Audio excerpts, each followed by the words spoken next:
Serial killer నరమాంస భక్షకుడికి జీవిత ఖైదు విధిస్తూ court సంచలన తీర్పు.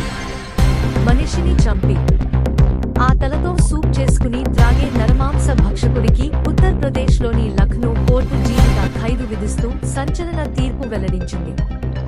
ఇద్దరు వ్యక్తుల హత్య కేసులో ఉత్తరప్రదేశ్కు చెందిన serial killer Ram Niranjan alias Raja Kolandar, అతడి సహచరుడు బక్షరాజ్కు లఖ్నో కోర్టు జీవిత ఖైదు విధించింది. కోలందర్ నరమాంస భక్షకుడని, మనిషి తలతో చేసిన సూప్ తాగడానికి ఇష్టపడేవాడనే ఆరోపణలు ఉన్నాయి.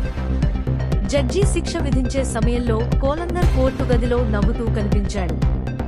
అతడిలో ఎటువంటి పశ్చాత్తాపం, భయం కనిపించలేదు. ప్రయాగ్రాజ్ కు చెందిన జర్నలిస్టు ధీరేంద్ర సింగ్ హత్య కేసులో కోలందర్ పై మొదటి ఎఫ్ఐఆర్ నమోదైంది. పోలీసులు ఈ కేసు దర్యాప్తు ప్రారంభించినప్పుడు అతడి బండారం బయటపడి అనేక ఇతర నేరాలు వెలుగులోకి వచ్చాయి. ధీరేంద్ర సింగ్ హత్య కేసు దర్యాప్తు కోసం పోలీసులు కోలందర్ ఫామ్ హౌస్ కు వెళ్లగా అక్కడ మనుషుల పుర్రెలు కనిపించాయి. వాటిని స్వాధీనం చేసుకుని కోలందర్ ను ప్రశ్నించగా 25 ఏళ్ల కిందట 2000 సంవత్సరంలో మనోజ్ అనే వ్యక్తిని, అతడి డ్రైవరు రవిని తానే హత్య చేసినట్లు అంగీకరించాడు.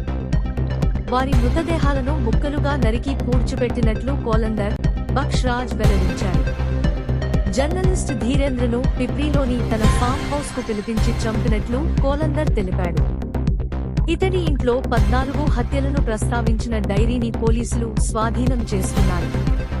శంకర్ గఢ్ కు చెందిన కోలందర్ మొదట్లో ఛోకిలోని సెంట్రల్ ఆర్డినెన్స్ స్టోర్ లో క్లాస్ 4 ఉద్యోగి. తనను తాను రాజుగా భావించే రామ్ నిరంజన్ పేరులో రాజా చేర్చుకున్నాడు. భార్యను సైతం పూలన్ దేవి అని పిలిచేవాడు.